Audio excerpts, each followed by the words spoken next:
Hi everyone, my name is Whitney Bausman, and I am the author of the book Partly Sunny, An Honest and Humorous Look at the First Weeks of Bringing Home a Newborn. In this week's video, we're going to chat all about visitors when it comes to babies.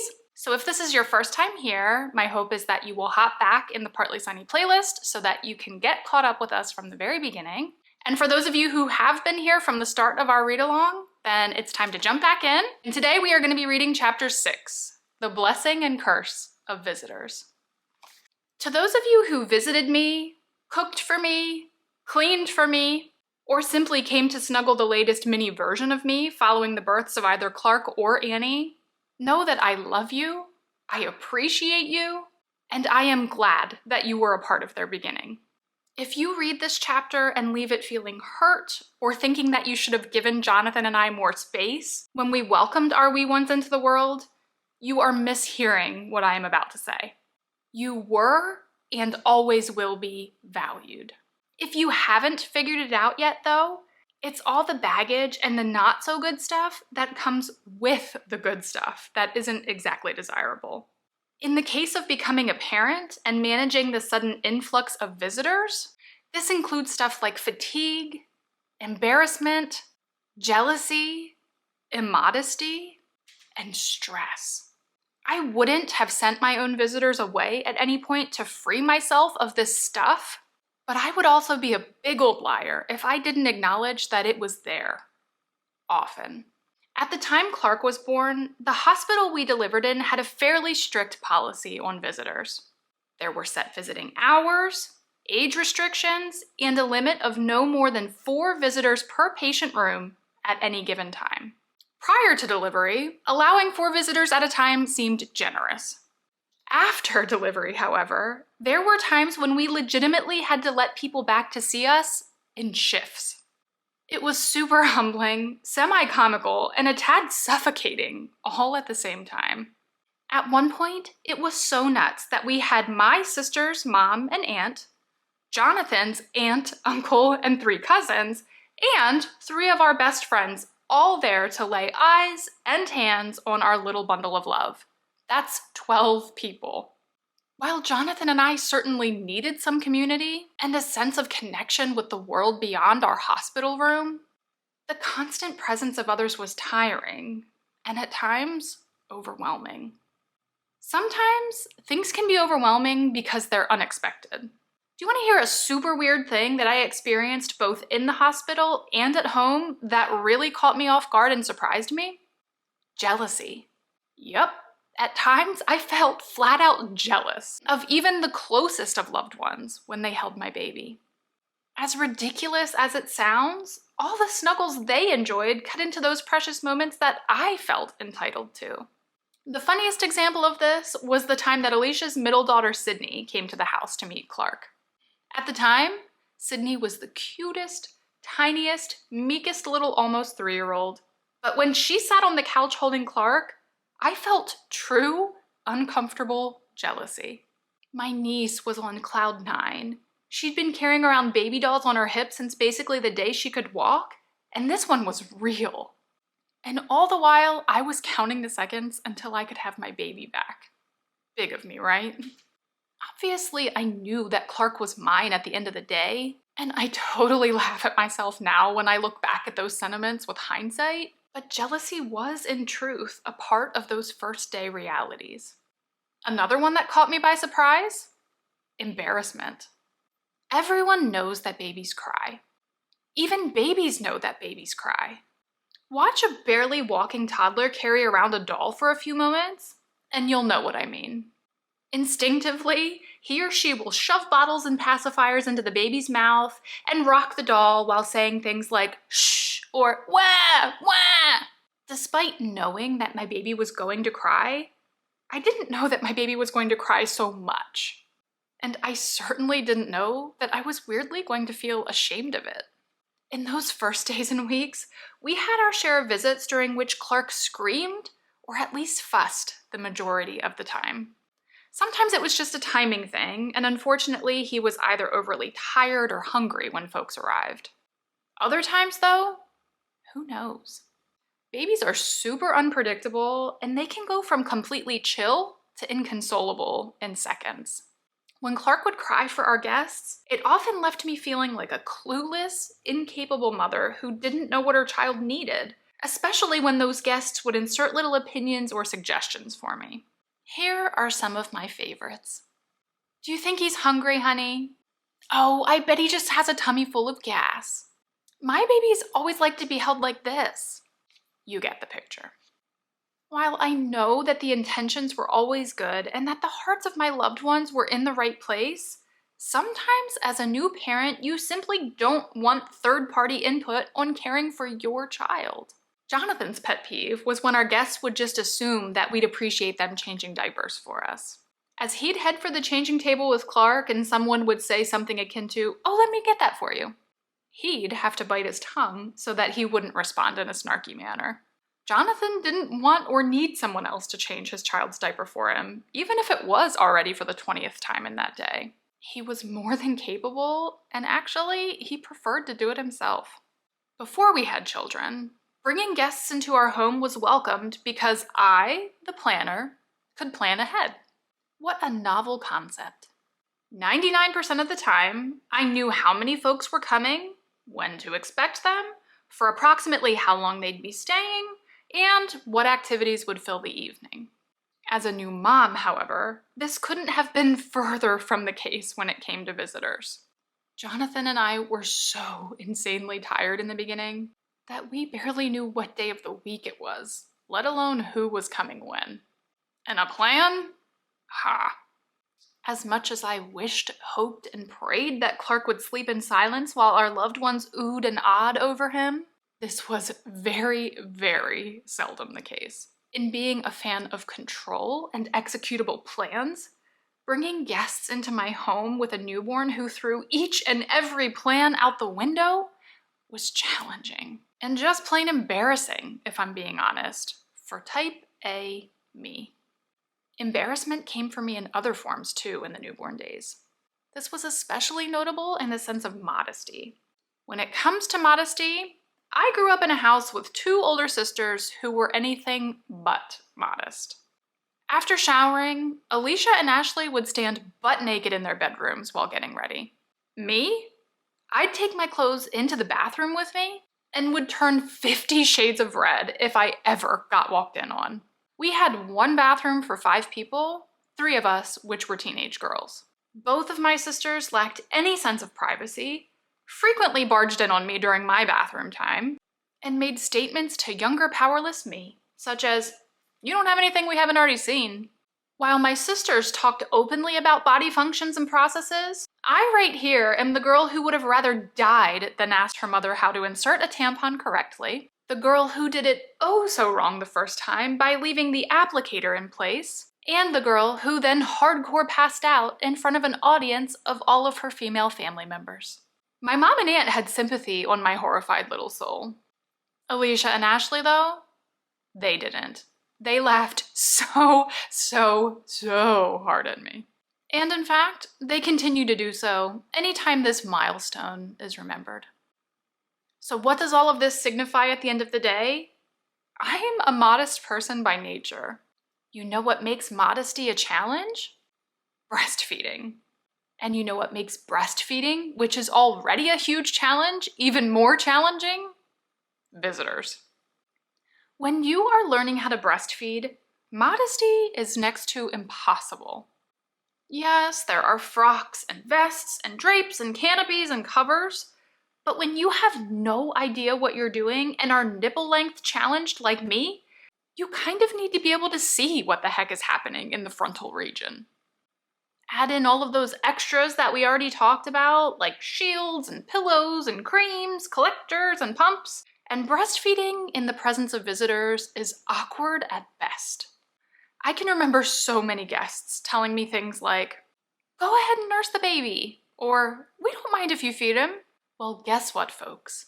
I minded. If feeding a newborn was a quick, simple thing, being a modest mommy would be no big deal. You don't want your father-in-law sitting across the room while the girls are on full display? No problem.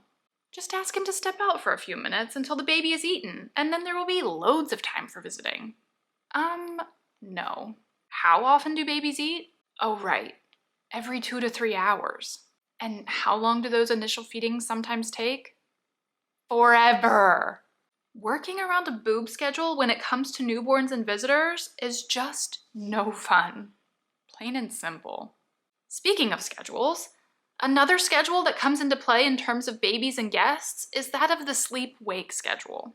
We've already discussed the concept that although babies might not sleep for long per se, they do tend to sleep often. If you're a control freak like me, you will yearn for the smallest taste of a schedule in the worst way after bringing your baby home. Because of this, establishing a routine, even if super duper rudimentary, will be something you strive for basically as soon as your brain can process thoughts more advanced than like feed baby, feed self, or change diaper. When Jonathan and I would finally succeed in feeding Clark and getting him to sleep, we wanted him to, sleep. Just like in the hospital, it never failed that right about the moment Clark dozed off soundly outside of our arms, a car would pull into the driveway. Visitors don't like to look at sleeping babies. Visitors like to hold sleeping babies. This, in turn, resulted in me being all sorts of stressed. I'd either ask our guests to wait until Clark woke, which left us in this really awkward state of limbo, or give them the go-ahead to pick Clark up while holding my breath and praying to Jesus that he would be gracious enough to keep the sleep. Most of the time, thankfully, Clark did continue to snooze away, and I remained untethered for a few moments more, just long enough to shovel some of whatever food-related goodness our guests often brought into my mouth. Before I go any further about food-entailed visits, let me just say that edibles of any sort are always welcomed by new moms and dads. When you are exhausted beyond your wildest dreams and living in the state of delirium that comes with bringing home a newborn, remembering that you even need to eat is an accomplishment, let alone actually planning for and preparing meals. This being said, however, food visits do require some communication in the realm of details. Things like, what time is drop-off? Will said food arrive hot or require heating? Is drop-off really drop-off, or are you staying for a visit and dining with us? Important things to know. At times, even the visitors toting the giantest of casseroles or the most sinful of cakes caused me stress, merely because the details weren't clearly communicated or there were incorrect assumptions. Before having a baby, it might not be overly essential to know the intentions behind someone telling you that they are dropping by with dinner. After baby, though, when life is consumed by the long and endless feeding cycles we've already talked about at length, you kind of need to know whether dropping by means hanging for 2 minutes or 2 hours, especially when you're tired, hormonal, and hungry. I think it's pretty safe to say that my crankiest moments in life are those when I am either tired, hungry, or a combination of both. Jonathan, my mom, and my sisters would all attest to this being the truth. For basically the entire beginning of your newborn's life, you're going to be in some form of both of these states like 24/7. The fatigue part was pretty obvious and undeniable to me, Jonathan, and anyone within like a 40-foot radius of myself for a good month after my babies arrived. I looked about as tired as I felt. The hunger part, however, was different than I expected it to be. Before I had Clark, I'll be completely honest and say that I was kind of excited to spend a few days in the hospital where others would wait on me hand and foot.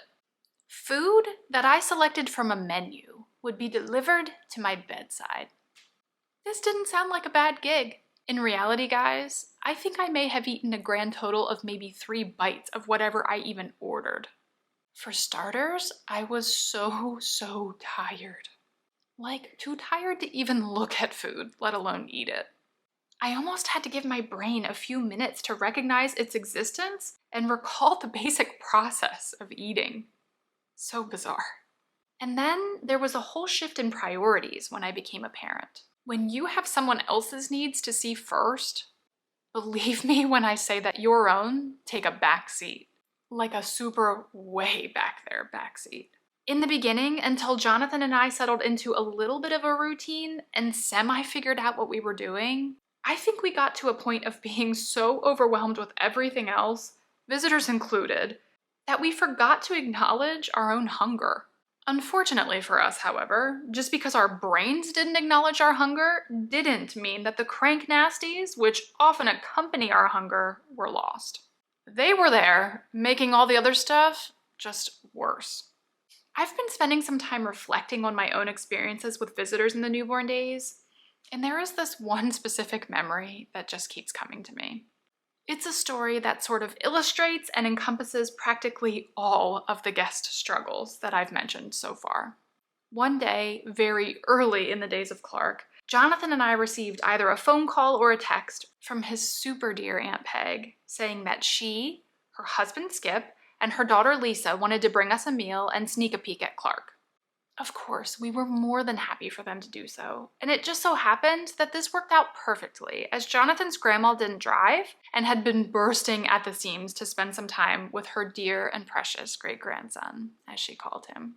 In order for Grandma to spend a day with Clark and me, I planned to pick her up, and since she only lived a few houses away from Uncle Skip and Aunt Peg, they agreed to take her home after their drop-in. Score. The day of Grandma's visit arrived, I picked her up, and we managed to get back to the house without too much of a fuss from Clark.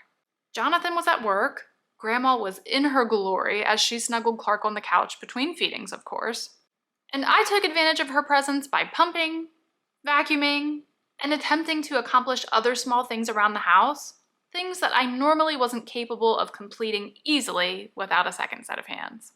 We spent several hours together, but the time went quickly and it really was a joy. You know how it is though, guys. After lots of time together with someone, even if it's your best friend in the whole world, there comes a point when you're ready for whatever your normal is. This was especially true for me after Jonathan returned home and we were ready to just settle down for the evening. A short time after the hubby got home from work, Skip, Peg, and Lisa arrived for what I assumed was just going to be a semi-brief visit so that they could get Grandma home and enjoy their own dinners. What they had anticipated, however, was something different. Something more like holding Clark while Jonathan and I ate our dinner, right then, with an audience. Although it wasn't what I had in mind or had expected, this change in plans may have been okay if it weren't for two things. Number one, the evil evening, which I will elaborate on in the next chapter. Stay tuned. Number two, a hungry baby. Clark was pretty fussy from the time our guests arrived, and because I knew it was because he was wanting to be fed, it wasn't something that was just going to be willed or shushed or snuggled away. Remember modest me? Well, I wasn't about to bust my boobs out in front of an onslaught of onlookers. Instead, I scooped my little one up and prepared to head upstairs where I would feed him in isolation. Because I knew that feeding Clark would take a while, I thought that my comments explaining this truth might encourage our relatives to wrap up their visit and head home. Instead, and honestly with the best of intentions, Jonathan and I were told that they would wait. While this was meant to be thoughtful and helpful so that my poor husband and I could enjoy a warm dinner for once while someone else worried about Clark's comfort, it instead put a tremendous amount of pressure on me. I felt as though I had to rush through a feeding, a subsequent pumping, and then force feed myself in front of watchful eyes. Not very appealing. I'd like to tell you that I handled this situation with poise, maturity, and grace, but that would be the furthest of exaggerations. Know what I actually did? I sat in my bed, attempted to feed Clark while crying like a child, and begged my husband to somehow make our family members disappear. At the end of the day, we all survived and it really was no big deal, but the amount of stress that I took away from that visit was so much more than what it should have been. If you are currently pregnant, my hope is that perhaps in reading about my realities in Visitorland, you will be willing to have honest conversations and convey clear expectations with your loved ones so that your visits go a tad smoother. And if nothing else, at least you'll anticipate the not so smooth. In encountering and reflecting upon all of these uncomfortable, stress-inducing experiences with guests in the days after Clark was born, I was so much readier for it the second time around. When it came to Annie, however, there wasn't the mass amount of attention. Firstborns get it all, you'll learn. From their own parents, firstborns get pregnancies done right, always clean clothing, and pacifiers that are sanitized each and every time they pop out of the baby's mouth. From loved ones, firstborns get hospital visits, and home visits, and second home visits, and all the while, mom and dad score lots of lasagnas and chocolate cakes. Subsequent babies, well, it's minimized from there. I only made it to 2 and already found myself cutting all the corners when I was pregnant the second time around. While we had literal lines of visitors in the hospital after delivering Clark, visitors were much scarcer when it came to Annie, even after we made it home. We still received lots of love, don't get me wrong, but it was less in quantity and in every way different. For starters, I was jealous of no one. I knew I'd be the only one seeing my girl at 3 a.m. for the next 9 months, and that was good enough for me. And then there was the whole holding a sleeping baby thing. Whatever, folks. My hands were already more than full with a certain male toddler that if someone offered to hold Annie for a few minutes, even if she had just fallen asleep in her pack and play, or crib, or wherever, I would have been like, God bless you. Remember how I was embarrassed if Clark cried during visits? Ha. Although I will say that Annie basically didn't cry ever for like the first 2 to 3 weeks of her life, which was totally the opposite of her brother, I couldn't have cared less how she behaved. Appearances no longer mattered to me. Plain and simple, I was just trying to survive being outnumbered by my offspring.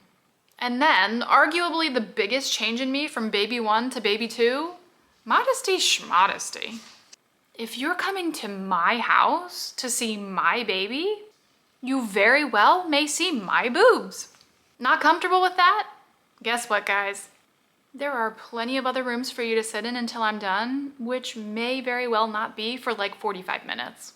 Oh, how things change. I am not one for providing explicitly defined tips, as I am by no means a pro at parenting. I do, however, have some loosely termed suggestions for both new parents and baby snugglers alike. They are as follows. Moms and dads. There are going to be times when your baby screams for no good reason at all, and this has nothing to do with what you do or don't know. Babies cry. Lots. Visitors expect babies to cry. Lots. Give yourselves grace and let go of hoping for quiet, peaceful visits. The truth, they will be few and far between, basically for the rest of your life. If you're a control freak like me, accepting help doesn't always come easily or naturally. Just like growing a baby bump elicits all sorts of unsought advice and offers of assistance, actually having the baby does too.